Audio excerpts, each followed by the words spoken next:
کاملہ سے اس کائنات کو حضور نبی کریم صلی اللہ علیہ وآلہ وسلم کے عرفان کی خاطر پیدا فرمایا ہے۔ ارشاد فرمایا لولاک لما خلقت الافلاک، اے حبیب صلی اللہ علیہ وسلم اگر تمہیں پیدا کرنا میرا مقصد نہ ہوتا تو میں اس کائنات کو بھی پیدا نہ کرتا۔ لولاک لما اظہرت الربوبیہ، اے حبیب صلی اللہ علیہ وسلم اگر تمہیں پیدا کرنا میرا مقصد نہ ہوتا تو میں اپنا رب ہونا ہی ظاہر نہ کرتا۔ بے شمار درود حضور نبی کریم صلی اللہ علیہ وآلہ وسلم کی ذات اقدس کی خاطر، جن کی ذات اقدس اس کائنات کی تخلیق کا باعث ہے۔ حمد و ثنا کے بعد سب سے پہلے میں شکر گزار ہوں اس مسجد کے انتظامیہ کمیٹی کا، اس پروگرام کا انعقاد کرنے والوں کا، اس محفل کے انعقاد میں تعاون کرنے والوں کا، اور ان سب لوگوں کا جنہوں نے کسی بھی طرح مجھے یہ موقع دیا کہ میں آپ کے ساتھ ذکر سرکار دو عالم کر سکوں۔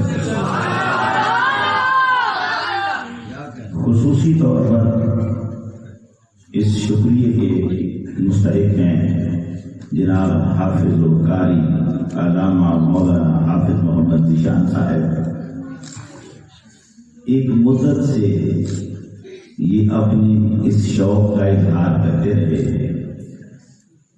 کہ آپ ہمارے پاس آئیں اور ہم آپ کے ساتھ بیٹھ کر سرکار دو عالم کا ذکر کرنا چاہتے ہیں۔ میرے بھائی ہیں، یہ سوچ تھی خدا جانے کب سعادت کا موقع ملے کہ آپ لوگوں کے ساتھ بیٹھ کر یہ بات ہو۔ اللہ نے آج کرم کیا، یہ موقع ملا۔ یہاں جو رنگ میں نے دیکھا ہے اور جو ہمارے نقیب محفل اور نعت خواں حضرات نے جس انداز میں، خوبصورت انداز میں مدح سرائی کی، ایک ایک بچہ جس ذوق کے ساتھ مظاہرہ کر رہا ہے، میں سوچ رہا ہوں حافظ صاحب نے مجھے بڑی دیر کے بعد بلایا ہے۔ مجھے تو کئی سال پہلے آ جانا چاہیے تھا۔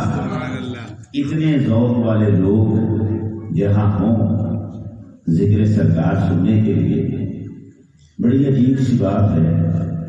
کئی مرتبہ گفتگو میں، مدح سرائی میں ایسے الفاظ بھی آتے ہیں جن کا ترجمہ بعض اوقات نہیں آ رہا ہوتا۔ مثلا ابھی ہمارے نجیب صاحب نے جو ایک شعر پڑھا تھا، اس میں ایک لفظ تلاطم کا آیا تھا۔ اکثر بچوں کو اس کا معنی نہیں آتا ہوگا، لیکن کمال یہ ہے کہ حضور کی محبت جو دلوں میں ہوتی ہے، لفظوں کا مطلب نہ بھی آئے، بات سمجھ آ جاتی ہے۔ یہ سمجھ آ جاتا ہے کہ کہا کیا جا رہا ہے، بھلے ہی لفظ کا مطلب نہ آ رہا ہو، بات سمجھ آ جاتی ہے۔ وہ بات جو چیز سمجھا رہی ہے وہ محبت رسول ہے جو ہمارے دلوں میں اللہ نے رکھ دی ہے۔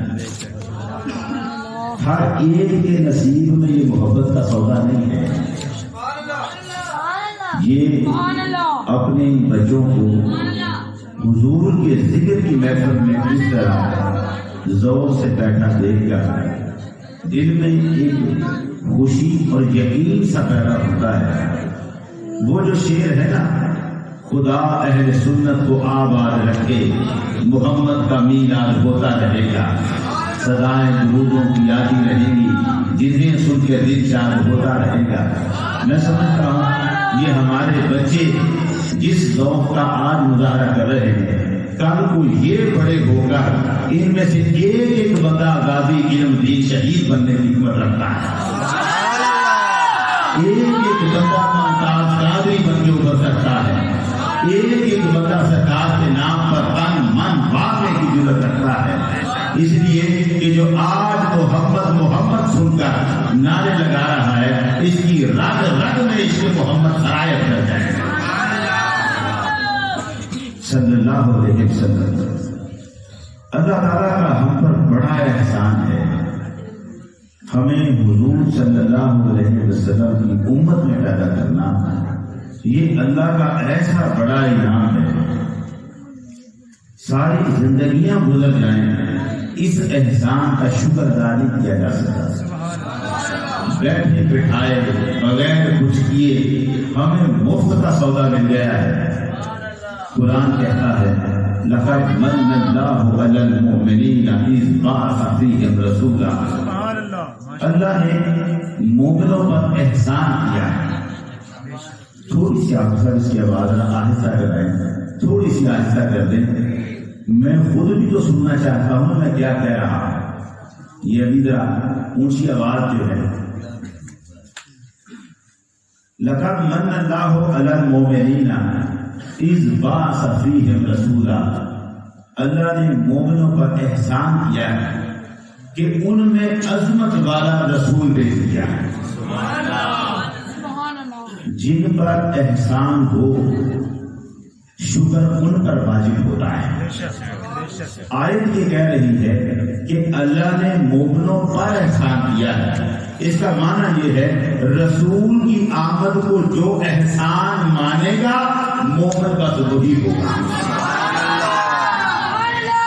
مومن صرف وہ ہے جو آمد رسول کو خود پر احسان مانتا ہے، اور اگر وہ رسول کی آمد کو خود پر احسان نہیں مانتا تو رب نے اسے مومنوں کے درجے سے نکال دیا ہے.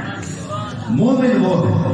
اچھا، جس پر احسان ہوا ہے اور جو احسان مان رہا ہے اس پر شکر واجب ہوتا ہے کہ جب احسان مانا ہے تو اب شکر بھی کر. یہی تو وہ درد ہے جو مدینے کی بچیوں نے ڈفلیاں بجا بجا کر ہمیں دیا تھا. جب آقا مدینے تشریف لائے تھے تو ڈفلیاں بجا کر مدینے کی بچیاں کیا کہہ رہی تھی؟ طلال بدر علینا من ثنیات الوداع وجب الشکر علینا ما دعا للہ داعی. وہ کہہ رہی تھی ہم پر 14ویں کا چاند چڑھ آیا ہے، اس لیے ہم پر واجب ہے کہ ہم شکر ادا کرتے رہیں. شکر ادا کرنا ہم پر واجب ہے اس لیے کہ ہم پر احسان ہوا ہے. اچھا، اب مزے کی بات یہ ہے شکر دکھ سے ادا کیا جاتا ہے یا خوشی سے؟ دکھ پر صبر کیا جاتا ہے، صدمے پر صبر کیا جاتا ہے. خوشی ملے تو اس پر شکر ادا کیا جاتا ہے. تو جب رب کہہ رہا تھا تم پر احسان ہوا ہے تو مانا یہ تھا اب شکر کر. تو جب مانا یہ تھا کہ اب شکر کر تو مانا یہ تھا پہلے دل میں خوشی تو پیدا کر.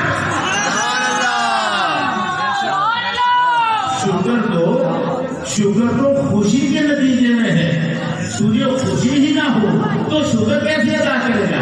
پہلے دل میں شکر کر، تجھے پتا چلے تجھ پر احسان ہو کتنا بڑا گیا ہے. ابھی ہمیں یہی پتا نہیں ہے. ذرا دیکھیں کیا شان ہے محشر کے میدان میں. جب کاروائی محشر کی شروع ہوتی ہے تو اس کاروائی میں اعلان کیا جاتا ہے سب سے پہلے ابراہیم کو بلایا ہے. میرا یاد ہے اسے بلایا ہے. ابراہیم علیہ السلام کو بلایا جاتا ہے. جبرائیل کو حکم دیا جاتا ہے جبرائیل جنت سے لباس لا اور سب سے پہلے ابراہیم کو پہنا. میرے اس یار کو جب آگ میں پھینکا گیا تھا تو منکروں نے اس کے کپڑے اتار دیے تھے. آج میں اس کا بدلہ لینا چاہتا ہوں. آج سب سے پہلے محشر کی کارروائی پھر شروع ہوگی. پہلے ابراہیم کو جنت کا لباس پہنا. ابراہیم علیہ السلام کو جنت کا لباس پہنایا جاتا ہے. سونے کا ممبر رکھ دیا جاتا ہے. یہ ممبر ابراہیم کے لیے ہوگا. یہ میرا یاد ہے. یہ وہ ابراہیم ہے جس نے رب کی خاطر قربانیاں دی ہیں، ہر بات کی ہے.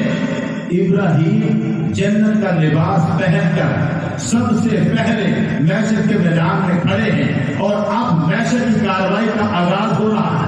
کارروائی سارے نبیوں کے لیے سونے کے ممبر رکھ دیے گئے. سارے نبی 1,24,000 نبی جگہ جگہ پر سب کے لیے سونے کے ممبر رکھ دیے گئے. ہر نبی اپنے ممبر کے پاس کھڑا ہے اور ادھر سے سواری آتی ہے محمد مصطفیٰ صلی اللہ علیہ وسلم. ادھر سے سرکار تشریف لائے. حضور آگے آگے ہیں اور آپ کے پیچھے سفید بنی ہے.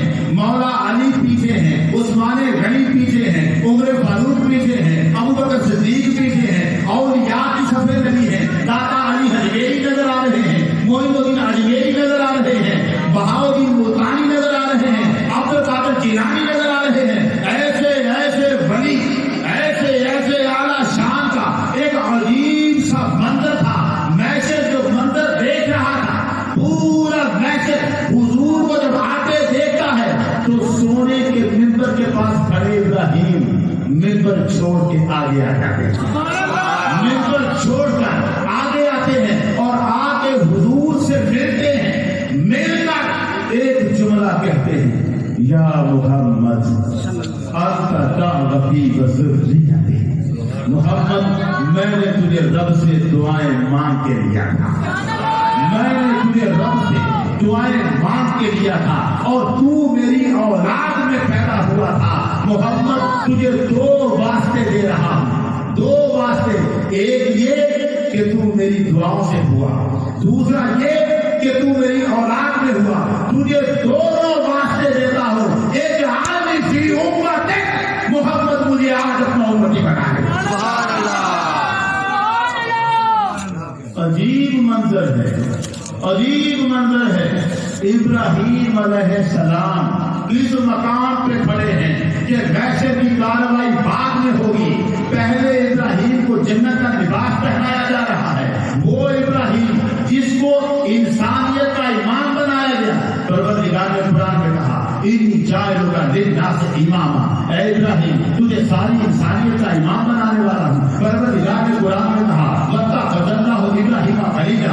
اللہ نے ابراہیم کو اپنا یار بنایا. پروردگار نے قرآن میں کہا واتخذوا من مقام ابراہیم مصلی. اے امت محمد جہاں ابراہیم کے قدم لگے ہیں قیامت تک اس جگہ کو اپنے لیے مصلی بنا. اتنے درجے ابراہیم علیہ السلام کے. سوال یہ ہے ابراہیم علیہ السلام کو اتنے درجوں پر مالک فائز تھے, اتنے درجوں پر کھڑے تھے. اتنے درجے والا نبی محشر کے میدان میں کہتا ہے محمد مجھے اپنا امتی بنا لے. کیا ضرورت تھی, کیا ضرورت تھی؟ کون سی شے ہے جو ابراہیم کے پاس نہیں ہے؟ کون سی شان ہے جو ابراہیم علیہ السلام کے پاس نہیں ہے؟ کون سا مرتبہ ہے جو ابراہیم کو حاصل نہیں ہے؟ اب اگر محشر میں آ کے اللہ کا یار ابراہیم یہ کہے محمد مجھے اپنا امتی بنا لے تو اس کا مطلب ہے ابراہیم کی نگاہ دیکھ رہی ہے کہ کوئی مقام ایسا ہے جو تب ہی مل سکتا ہے اگر محمد کو امتی بن جاؤ, ورنہ نہیں مل سکتا. کوئی ایسا مقام ہے جسے صرف ابراہیم کی نگاہ جانتی ہے کہ کوئی ابراہیم جانتے ہیں کہ کوئی مقام ایسا ہے جو صرف محمد کا امت ہی بن کر مل سکتا ہے. دیکھا نہ پیچھے ابو بکر کو کھڑے, دیکھا نہ پیچھے عمر کو کھڑے, عثمان کو کھڑے, علی کو کھڑے, تو دیکھ کر ابراہیم نے کہا جو شان محمد کا امت ہی بن کر مل رہی ہے پیغمبروں کی اعلیٰ شان ہے ایک طرف, مگر محمد کا امت ہی بن کر ملتا ہے نا جو وہ نظارہ کچھ اور ہے. اب وہ کہتے ہیں میں نبی تو ہوں مگر محمد مجھے اپنا امتی بنا رہے. کیا بات کہی ہے ابراہیم علیہ السلام نے. جملہ سنا محمد میں نے تجھے رب سے دعائیں مانگ کے دیا تھا. یہ دعا کب مانگی تھی ابراہیم علیہ السلام نے؟ حضور کی آمد سے 2600 سال پہلے, 2500 سال پہلے دعا مانگی ہے ابراہیم علیہ السلام نے کہ مولا جس آخری نبی کو تم نے بھیجنا ہے اسے میری اولاد میں بھیجنا. یہ دعا 2500 سال پہلے. ذرا فاصلہ دیکھنا, فاصلہ واسطہ دیکھنا، حضور سید عالم کے والد ماجد کا نام ہے عبداللہ، عبداللہ کے والد کا نام ہے عبد المطلب، عبد المطلب کے والد کا نام ہے ہاشم، ہاشم کے والد کا نام ہے عبد المناف، عبد المناف کے والد کا نام ہے قصی، قصی کے والد کا نام ہے کلاب، کلاب کے والد کا نام ہے مرہ، مرہ کے والد کا نام ہے کعب، کعب کے والد کا نام ہے لؤے، لؤے کے والد کا نام ہے غالب، غالب کے والد کا نام ہے فہر، فہر کے والد کا نام ہے مالک، مالک کے والد کا نام ہے خزیمہ، خزیمہ کے والد کا نام ہے مدرکہ، مدرکہ کے والد کا نام ہے نضر، مدر کے والد کا نام ہے الیاس، الیاس کے والد کا نام ہے مدر، مدر کے والد کا نام ہے نزار، نزار کے والد کا نام ہے مات، مات کے والد کا نام ہے عدنان، عدنان کے والد کا نام ہے عبد، عبد کے والد کا نام حمیسہ، حمیسہ کے والد کا نام سلمان، سلمان کے والد کا نام اوس، اوس کے والد کا نام ہود، ہود کے والد کا نام کموال، کموال کے والد کا نام ابئی، ابئی کے والد کا نام عوام، عوام کے والد کا نام راشد، راشد کے والد کا نام ہدا، ہدا کے والد کا نام بزاق، بزاق کے والد کا نام اخلاق، جزاق کے والد کا نام طابق، طابق کے والد کا نام جہل، جہل کے والد کا نام مائی، مائی کے والد کا نام عید، عید کے والد کا نام ابکر، ابکر کے والد کا نام عبید، عبید کے والد کا نام دعا، دعا کے والد کا نام صبر، صبر کے والد کا نام یحتبی، یحتبی کے والد کا نام جہل، جہل کے والد کا نام جرحل، جرحل کے والد کا نام عرابی، عرابی کے والد کا نام عید، عید کے والد کا نام دیشان، دیشان کے والد کا نام ایسر، ایسر کے والد کا نام افنان، افنان کے والد کا نام ایحام، ایحام کے والد کا نام مقصر، مقصر کے والد کا نام نائس، نائس کے والد کا نام زارے، زارے کے والد کا نام سبی، سبی کے والد کا نام مزی، مزی کے والد کا نام اوزا، اوزا کے والد کا نام ایاب، ایاب کے والد کا نام ایاد، ایاد کے والد کا نام اسماعیل، اور اسماعیل کے والد کا نام ابراہیم۔ سبحان اللہ، اللہ اکبر، یا رسول اللہ، یا رسول اللہ، یا علی، یا غوثیہ، سبحان اللہ۔ فاصلہ دے، کہاں کھڑے ہیں ابراہیم علیہ السلام، کتنی پشتیں پیچھے کھڑے ہیں ابراہیم علیہ السلام، اور اتنے فاصلہ پیچھے کھڑے ہو کر یہ کہتے ہیں پروردگارا جس محمد آخری نبی کو تمہیں بھیجنا ہے مجھ پر کرم کر، وہ تیری اولاد میں پیدا ہونا ہے۔ کیا کہہ دیا؟ ابراہیم بتا کیا رہے تھے؟ لوگوں محمد کے ساتھ نسبت جڑ جانا بڑے فخر کی بات ہوتا ہے۔ ابراہیم انسانیت کا امام ہے، اللہ کا یار ہے، مگر دعا کیا کر رہا ہے؟ پروردگارا محمد کا، محمد کو میری اولاد میں بنانا چاہتے تھے۔ لوگوں تمہیں فخر ہونا چاہیے کہ تم محمد کے امتی ہو۔ میں محمد سے پہلے آیا، آج بتا رہا ہوں مجھے فخر ہے کہ محمد میری اولاد میں ہے، اور نیشن میں کھڑے ہو کر وہی ابراہیم کہتے ہیں محمد تو میری اولاد میں تو تھا، میری اولاد میں تو ہے، مجھے یہ نسبت بھی تو دے دینا کہ میں تیرا امتی بن جاؤں، تیرا امتی بن جاؤں۔ یار کچھ تو تھا جو محمد عربی کا امتی بن کر لینا تھا، اسی لیے تو ابراہیم یہ دعائیں کر رہے ہیں۔ تو پھر ہم کیوں نہ کہیں، ہم کیوں نہ کہیں؟ کیا جملہ تھا جو عبد القادر جیلانی رضی اللہ عنہ نے کہا، غوث اعظم نے کہا، غوث ثقلین نے کہا، پیر پیر نے کہا، کیا شاندار جملہ تھا۔ آپ نے فرمایا خودنا بحرا لم یقف علی ساحل الانبیاء۔ میں اس کا ترجمہ کرنے لگا تھا، رک گیا۔ ایک واقعہ چھوٹا سا سنانا ہے۔ سعودی عرب میں مدینہ یونیورسٹی میں ہمارے استاد کھڑے تھے اور پڑھا رہے تھے، پڑھاتے پڑھاتے کہنے لگے کہ یہ جو صوفی ہوتے ہیں یہ نبیوں کے گستاخ ہوتے ہیں۔ یہ صوفی کون ہیں؟ جنہیں ہم ولی کہتے ہیں، صوفی بھی ہم کہتے ہیں، مگر وہ انہیں ولی نہیں کہتے، صرف صوفی کہتے ہیں، اور صوفی کہہ کر سارا اپنا غبار دل کا نکال رہے تھے۔ یہ جو صوفی ہوتے ہیں وہ کہہ رہے ہیں یہ جو صوفی ہوتے ہیں یہ بڑے گستاخ ہوتے ہیں، یعنی کن کو گستاخ کہہ رہے ہیں؟ ہمارے ولیوں کو۔ یہ صوفی جو ہوتے ہیں بڑے گستاخ ہوتے ہیں، کیا گستاخی؟ دیکھیں جی ان کا ایک صوفی یہ کہتا ہے، اچھا اسے یہ پتا نہیں تھا کہ کون سا صوفی کہہ رہا ہے، مگر وہ بات کیا کر رہا ہے؟ ان کا ایک صوفی کہتا ہے خود نہ باہر، یہ جملہ میں نے پڑھا ہے، خود نہ باہر لم یقف علی ساحل الانبیاء. ان کا صوفی کہتا ہے کیا مطلب ہے کیا؟ ہم اس سمندر میں غوطے لگا رہے ہیں جس کے کنارے تک نبی بھی نہیں آ سکتے. پروفیسر کہنے لگا دیکھو کتنی بڑی توہین ہے، نبیوں کی توہین کر رہے ہیں. کہتے ہیں ہم اس سمندر میں غوطے لگا رہے ہیں جس کے کنارے تک نبی بھی نہیں جا سکتے. یہ نبیوں سے زیادہ اپنے آپ کو اونچا سمجھتے ہیں، اسی لیے تو یہ بات کر رہے ہیں یہ صوفی نبیوں کے گستاخ ہیں. میں کھڑا وہاں بیٹھا تھا، میں نے عرض کیا صاحب آپ نے وہ کتاب پڑھی ہے جس میں یہ جملہ لکھا ہوا ہے؟ کہنے لگے اس سے کیا فرق پڑتا ہے، جملہ تو ہے نا صوفی کا، جملہ تو ہے. میں نے کہا جملہ ہے لیکن جہاں یہ جملہ لکھا ہے نا اس کے پیچھے ایک عبارت لکھی، آپ نے وہ عبارت نہیں پڑھی. لکھنے والے صوفی نے لکھا تھا ابراہیم علیہ السلام محشر میں کھڑے ہو کر محمد کا امتی بننے کی تمنا کرتے ہیں. موسیٰ علیہ السلام کوہ طور میں رب سے کلام کرتے ہیں، رب سے باتیں کرتے ہیں، عصا ان کے پاس بولتا ہے، ہاتھ ان کے پاس بولتا ہے، مگر پھر بھی کہتے ہیں پروردگارا میری ساری شانیں ایک طرف، رب جعلنی من امت محمد، مجھے محمد کا امتی بنا دے.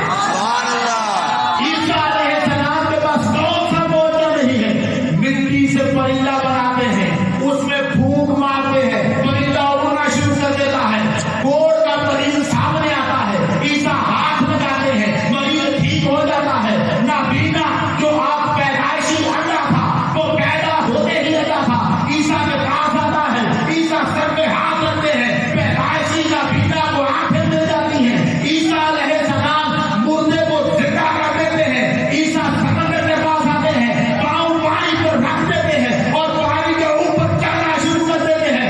اتنی شانوں والا عیسیٰ یہ کہتا ہے مولا میری ساری شانیں ایک طرف، مجھے محمد کا امتی بنا دے.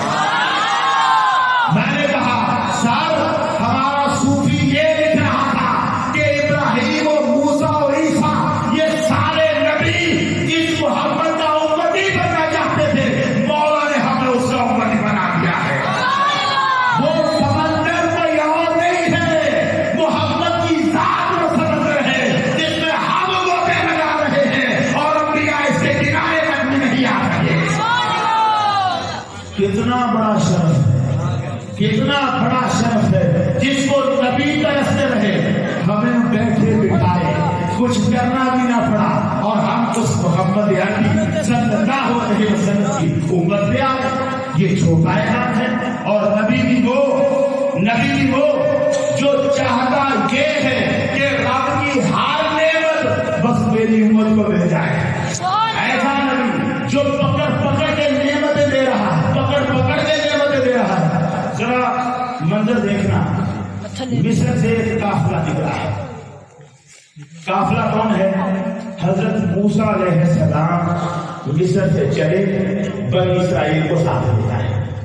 فرعون کے ظلم و ستم سے آزادی دلانی تھی بنی اسرائیل کو ساتھ لیا اور ان کو آزاد کروانے کے لیے مصر سے نکل پڑے. 6 لاکھ کا لشکر تھا، 6 لاکھ کا لشکر تھا جو حضرت موسیٰ علیہ السلام کے ساتھ تھا. انہوں نے جانا تھا سمندر کی طرف. جب کنارے کے قریب پہنچے نا، اب ظاہر ہے آگے سمندر ہے، اس کے ساتھ کیا معاملے ہونے ہیں وہ تو بات کا مسئلہ ہے، مگر یہاں مسئلہ یہ ہوا رات کا وقت ہے جس میں چل کے آ رہے ہیں، رات کا وقت ہے. یہ مجھے رات سے ایک بات اور یاد آ گئی. قرآن نے کہا سبحان الذی اسری بعبدہ لیلا من المسجد الحرام الی المسجد الاقصی. پاک ہے وہ ذات جس نے اپنے بندے کو رات کے وقت سیر کرائی، مسجد حرام سے مسجد اقصی تک. سیر کے لیے دن کا وقت زیادہ مناسب نہیں تھا. رات کو تو نظر ہی کچھ نہیں آتا، رات کو تو نظر ہی کچھ نہیں آتا۔ یہ اچھی سیر ہے کہ رات کے اندھیرے میں کرائی جا رہی ہے، جب کچھ نظر ہی نہ آئے۔ یہی تو رب بتانا چاہتا تھا، ارے وہ تم ہو جنہیں رات کو کچھ نظر نہیں آتا، محمد رات کے اندھیرے میں بھی ایسے دیتا ہے جیسے دیکھے اجالے۔ محمد تحقیق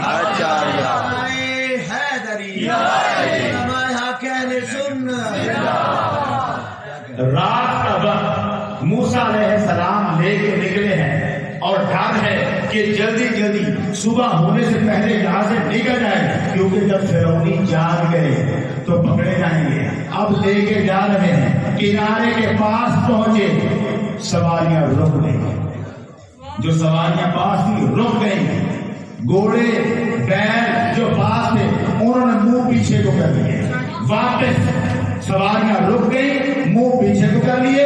حضرت موسیٰ علیہ السلام دیکھ رہے ہیں سواریاں آگے نہیں چل رہی۔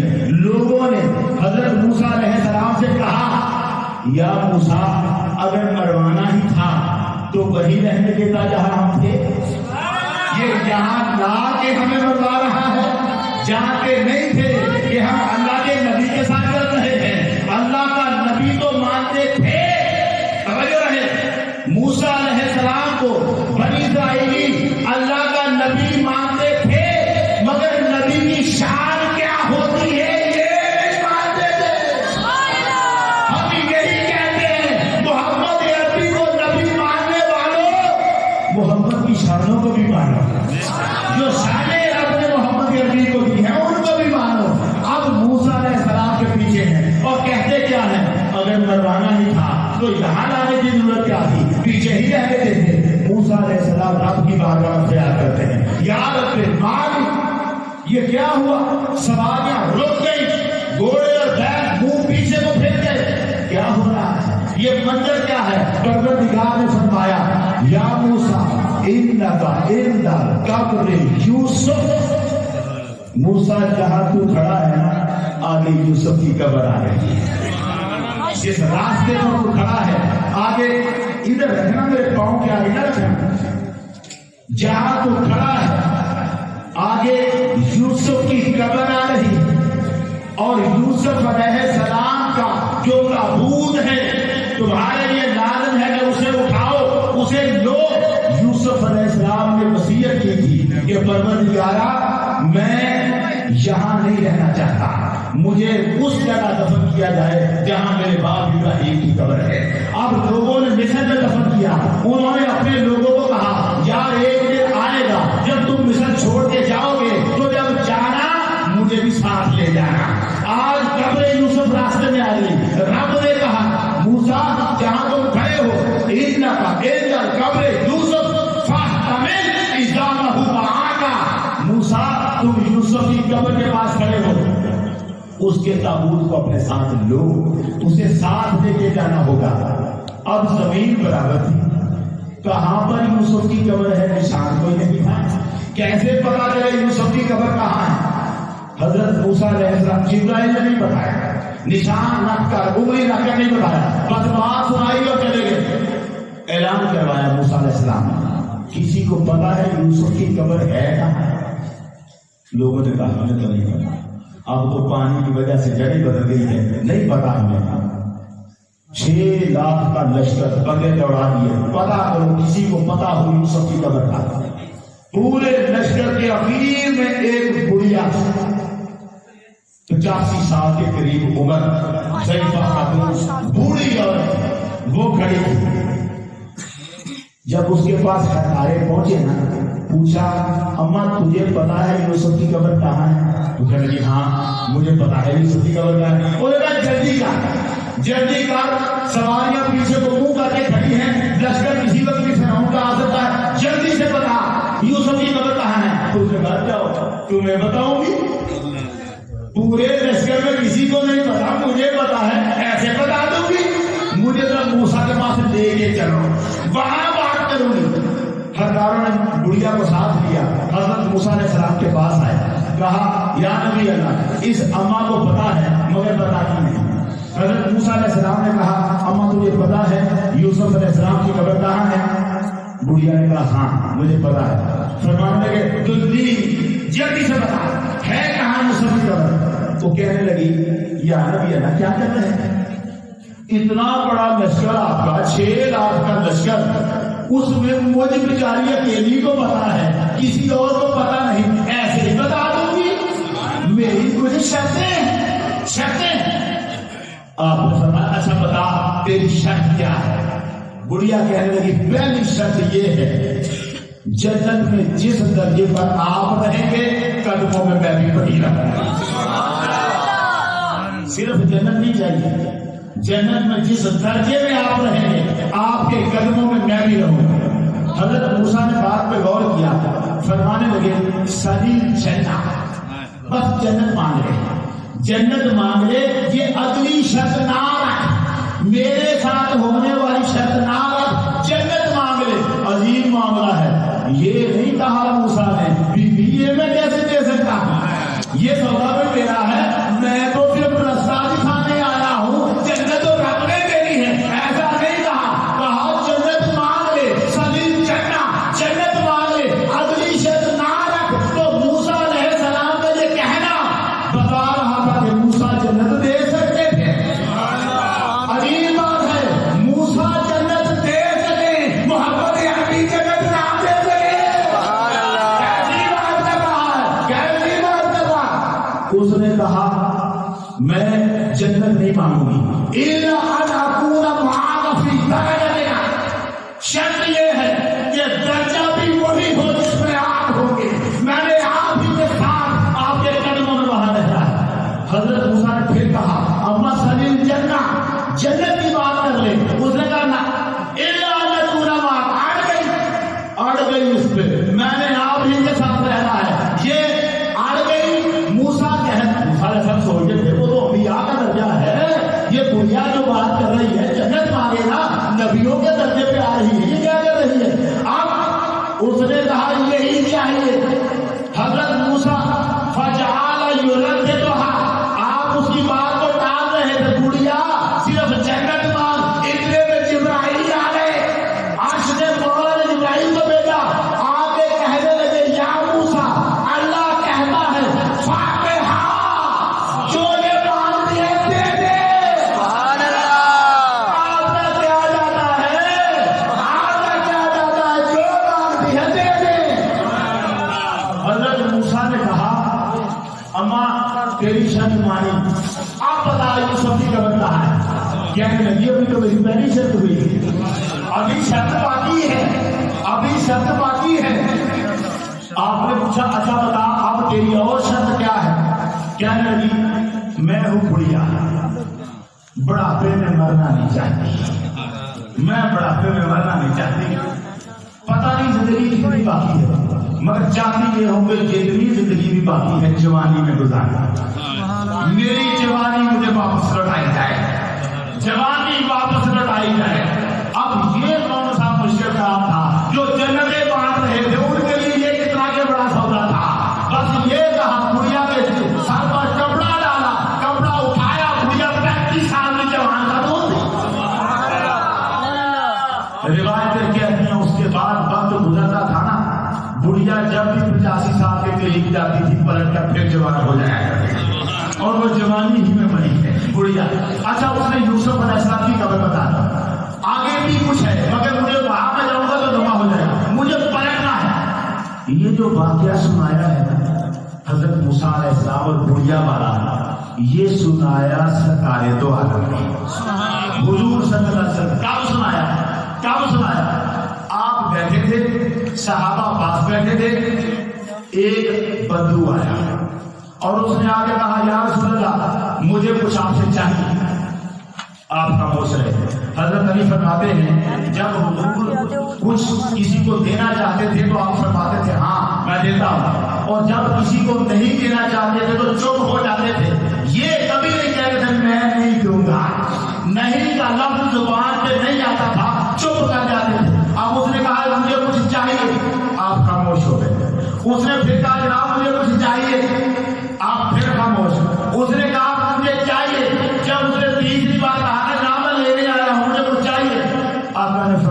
سلما شیخا، اور جو چاہیے پھر ہم مانگ، کیا چاہیے؟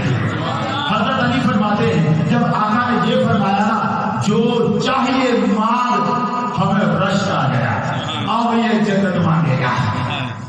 بیٹھے فرمایا اب جنت ملے گی، اب یہ جنت مانگے گا۔ کس کو میں آ جا سکتا تھا، لوگوں کو اور بھی کچھ چاہیے۔ وہ حضرت علی فرماتے ہم نے سوچا کہ یہ جنت مانگے گا۔ آقا نے فرمایا سلما شیخا، جو چاہتا ہے مانگ۔ اس نے کہا جناب میں نے سفر پہ جانا ہے، مجھے اونٹ چاہیے، اونٹ چاہیے۔ اب صحابہ نے دیکھا یا کیا مانگ رہا ہے؟ آقا نے صحابہ کی طرف دیکھا، فرمایا اسے اونٹ دے دو۔ ہوتے ہیں نا وہاں بیٹھے ایسے بھی لوگ ہیں جو سہولت دیتے ہیں، خود آقا کے بھی اونٹ دے، اسے اونٹ دے دو۔ پھر اس کی طرف منہ کر کے فرمایا سلما شیخا، کچھ اور بھی چاہیے تو مانگ۔ حضرت علی فرماتے ہیں ہم نے سوچا پہلے تو اس نے موقع ضائع کر دیا، آپ نہیں ضائع کرے گا، آپ یہ جنت ہی مانگے گا۔ اس نے کہا جناب اونٹ کے اوپر رکھنے کو کجاوا بھی چاہیے مجھے۔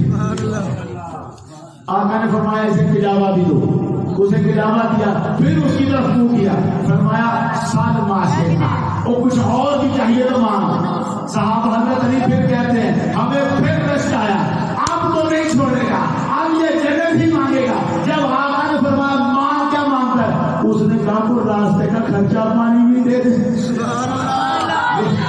سفر پہ جا رہا ہوں، کوئی راستے کا خرچہ پانی بھی دے دے۔ لوگوں کی اپنی ضرورتیں ہوتی ہیں، لوگوں کو راستے کا خرچہ پانی بھی دے دے۔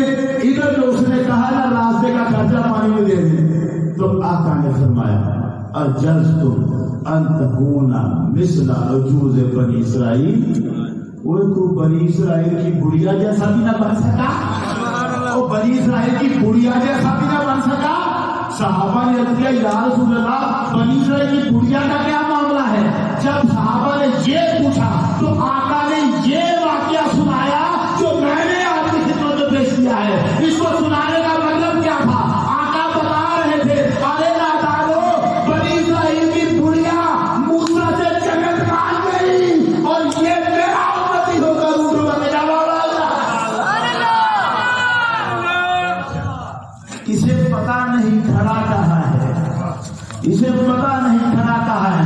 پچھلوں کے پاس تو کمیاں ہو سکتی ہیں، پچھلوں کے پاس تو سوچیں ہو سکتی ہیں۔ موسیٰ علیہ السلام وہ تو کہہ سکتے ہیں بی بی صرف جنت مانگ، میرا ساتھ نہ مانگ، مگر محمد یہ نہیں کہتے، وہ کہتے ہو جب مانگو میرا ساتھ ہی مانگو، مانگو یہ۔ وہ تو دینے کو تیار ہے، دینے کو تیار ہے، تو جو اتنی شانوں والا ہے دینے کو ہر لمحہ تیار۔ ہم کیوں نہ کہیں خودنا بحرن لم یقف علی ساحلہ الانبیاء، ہم اس سمندر میں گوتے لگا رہے ہیں جس کے کنارے تک انبیاء بھی نہیں آ سکتے۔ اتنا شان، اتنا عظیم الشان پیغمبر جو ہمیں مل رہا ہے، اور وہ ہمیں کہے تم میرے امتی ہو، تم میرے امتی ہو، یہ رشک والی بات ہے۔ ذرا توجہ رکھنا، اب نازک مرحلہ ہے، اسی طرف ہم چل رہے ہیں، تھوڑا سا نازک۔ سرکار غوث اعظم کا ایک فرمان ہے جو میں سنانا چاہتا ہوں۔ شیخ سید عبد القادر جیلانی فرماتے ہیں، فتوح الغیب کتاب ہے غوث اعظم کی۔ میرا خیال یہ ہے کہ 11ویں شریف کا ختم دلوانے والا ہر شخص اس کے گھر میں یہ کتاب ہونی چاہیے اور اسے پڑھنی چاہیے۔ فتوح الغیب سرکار غوث پاک کی کتاب ہے، دیوبندیوں نے لکھا ہے، یہ کتاب آج بھی زندہ کتاب ہے۔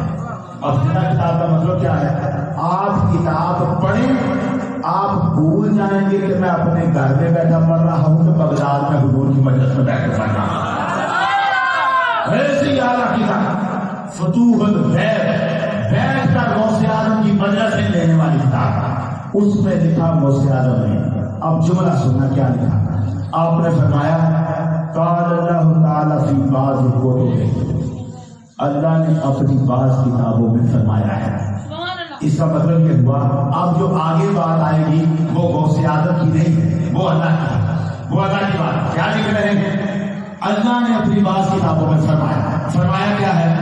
انی انا اللہ لا الہ الا انا، میں اللہ میرے سوا کوئی عبادت کے لائق نہیں ہے. اقول للشیء کن فیکون، میں جس چیز کو کہتا ہوں کن وہ ہو جاتی ہے. ایسے ہی شاید ہے اللہ کی، یہ تو قرآن میں بھی کہا جس چیز کو کہتا ہوں کن وہ ہو جاتی ہے. اگلا جملہ کیا ہے؟ عبد القادر جیلانی فرماتے ہیں اللہ فرماتا ہے اے بندے میں جس چیز کو کہتا ہوں کن وہ ہو جاتی ہے. تو میرا حکم مان، میرا حکم مان. آج آلوگا میں تمہیں ایسا بنا دوں گا تقول للشیء کن فیکون، پھر تو جس چیز کو کہے گا کن وہ بھی ہو جایا کرے گی. کہاں کھڑا کر رہا ہے رب؟ کہاں کھڑا کر رہا ہے؟ تو میری مان، میں تجھے وہاں پہنچا دوں گا کہ تو کہے گا کن اور وہ ہو جائے گی. علامہ اقبال ایسے تو نہیں کہتا خودی کو کر بلند اتنا کہ ہر تقدیر سے پہلے خدا بندے سے خود پوچھے بتا تیری رضا کیا ہے، کیا چاہتا ہے، بتا تیری رضا کیا ہے. غوث اعظم کہتے ہیں اللہ کہتا ہے میں تجھے ایسا بنا دوں گا تو کون کہے گا ہو جایا کرے گا. ہم نے سوچا یار یہ تو بڑی بات ہے، کون کہہ کر کام کرنا یہ تو اللہ کی شان ہے. اللہ یہ شان بھی کسی کو دیتا ہے. اور ادھر سے آواز کی سلطان باہو نے کیا کہا؟ سلطان باہو نے انہوں نے کہا کہاں ڈھونڈتے پھرتے ہو، ادھر آؤ میرے پاس. میں شہباز کرا پروازہ وچ دریا کرتے ہوں زبان میری کون برابر. جملہ سنو، زبان میری کون برابر، میں موڑا کم کرم لے ہوں. ارسطو دے افلاطون ورگے میرے اگے کیڑے کم لے ہوں. حاتم جڑے لکھ ہزارہ در بہتے مانگ لے ہوں. کیا کہا سلطان باہو نے؟ کیا کہا سلطان باہو نے؟ انہوں نے کہا کہاں ڈھونڈتے ہو؟ میں کھڑا ہوں یہاں، میری زبان کون برابر ہے. کام سن رہے ہیں نا؟ اس کا مطلب کیا تھا؟ میری زبان کون برابر کا مانا ہے میں کون کہتا ہوں کام ہو جاتے ہیں. میں کون کہتا ہوں. ہر دفعہ جب میں یہ بات سناتا ہوں تو مجھے ساتھ ہی یاد آتا ہے بڑا خوبصورت مسئلہ. ایک کہنے حدیث عالم نے مجھ سے کہا، اس نے کہا ہم بھی ولی مانتے ہیں مگر یہ جو سنی ہے یہ ولیوں کی پوجا شروع کر دیتے ہیں، ان سے برادری مانگتے ہیں جس طرح یہ مانتے ہیں یہ شرک کرتے ہیں. ولی تو ہم بھی مانتے ہیں، عقیدت رکھتے ہیں ہم. میں نے کہا جناب آپ کن کو ولی مانتے ہیں؟ کہنے لگے بزرگوں کو ولی مانتے ہیں ہم. میں سلطان باہو کی بڑی عقیدت رکھتا ہوں ان کے ساتھ، میں ان کو ولی مانتا ہوں. میں نے کہا حضرت مجھے بڑی حیرت ہوئی ہے کہ آپ سلطان باہو کو ولی مانتے ہیں. اس نے کہا اس میں حیرت کی کیا بات ہے؟ میں نے کہا سلطان باہو نے یہ لکھا ہے میں شہباز کرا پروازہ وچ دریا کرم دے ہوں زبان تا میری کون برابر، میں موڑا کم قلم دے ہوں.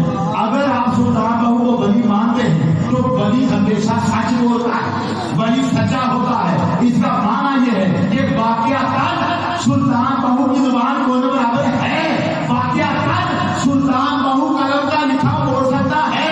اگر سلطان باہو قلم کا لکھا موڑ سکتا ہے تو جس کو اپنی قسمت میں شک ہوگا وہ قلم کا لکھا بدلوانے کہاں جائے گا. جس کو پتا چلے میرے مقدر مارے، میرے نصیبوں میں یہ سختیاں ہیں، میری قسمت ماری ہے، اسے پتا چلے کوئی ایسا بھی ہے جو قسمتیں بدل دیتا ہے.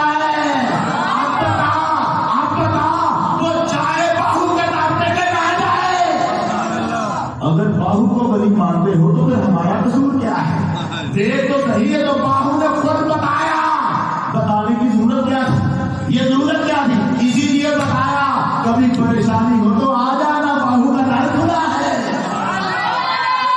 سلطان باہو زبان کیا ہے کون برابر. اور اب میں جا رہا ہوں نازک مرحلے پر. یہ گفتگو وہاں ختم ہوئی ہے جہاں ہمارے نتیجے محفل نے گفتگو ختم کی تھی، میں اس پر تو یاد رکھ چکا. اب سوال یہ ہے کیا بات ہوئی؟ باہو نے کہا میری زبان کون برابر ہے. کون برابر کا معنی کیا تھا؟ میں جس کام کو کہوں ہو جا، ہو جا. کون کا معنی ہے ہو جا. میں جس کام کو کہوں ہو جا وہ ہو جاتا